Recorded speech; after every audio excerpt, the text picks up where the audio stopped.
having traveled the country, I have to say that it is sickening to see what has happened to our veterans at the veterans hospitals. And I'm candidly embarrassed by it.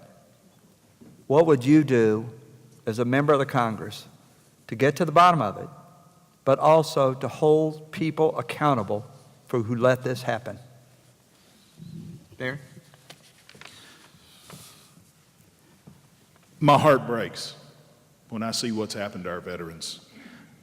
I've lost friends during Desert Storm, and I had friends go to the desert and come back and permanently maimed, and I saw many of my colleagues that were in the military during the time I was serving to get out on full disability. Their life was changed forever, but they went out with the confidence that the United States of America would live up to its contractual obligation to them and would provide them with the health care that they needed. To know that veterans of this nation have died waiting on service, our nation has let them down. We have to get to the bottom of what's happened, but we have to have cooperation from the White House, which emphatically we can't even get to the bottom of Benghazi. I'm not sure we're going to get to the bottom of what happened in this event. In fact, we may get somewhere within Benghazi because who they just appointed to be head of that committee is a good friend and a supporter of our campaign, Trey Gowdy, and if anybody can get to the bottom of it, he can. But Congress has to dedicate itself not only to getting to the bottom of this and prosecuting those who were at fault, but we have to come up with new solutions. We just can't keep reinventing the wheel. Folks, what you see in the VA is what you're going to get with socialized medicine through Obamacare. We have to come up with better solutions.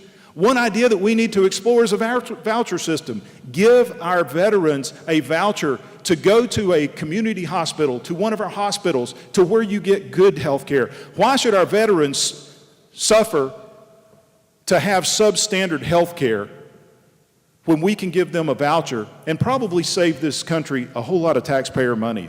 That's one idea that we need to explore. And those are those fresh and new ideas that need to be brought to Congress.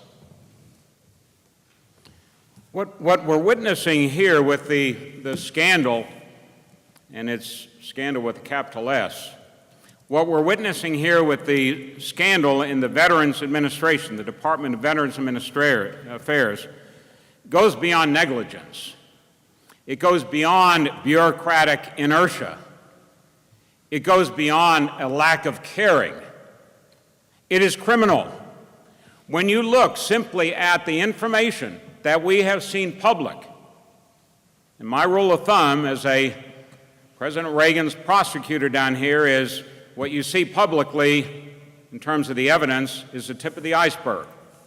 But what we have seen just with that tip of the iceberg, that is the public information regarding the scope of this scandal, convinces me that there are criminal offenses that have occurred and may even be continuing to this day as part of what one could call, and may very well depend on the evidence, a RICO case against individuals within the Veterans Administration.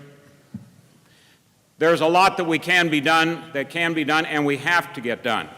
I have written to the House leadership, for example, and called for a select committee with the explicit purpose to immediately begin a focused investigation using the full subpoena power and contempt power that the House has as a co-equal branch of the government to vest in one single committee the jurisdiction of about 5 different committees to focus the effort. We can't wait for 5 different committees to do this.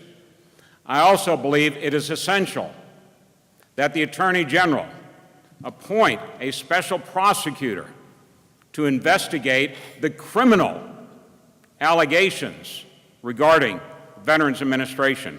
And going down the road beyond addressing this scandal and potential criminal enterprise that is going on, we need to make serious reforms through putting veterans in charge of the Veterans Administration and not bureaucrats.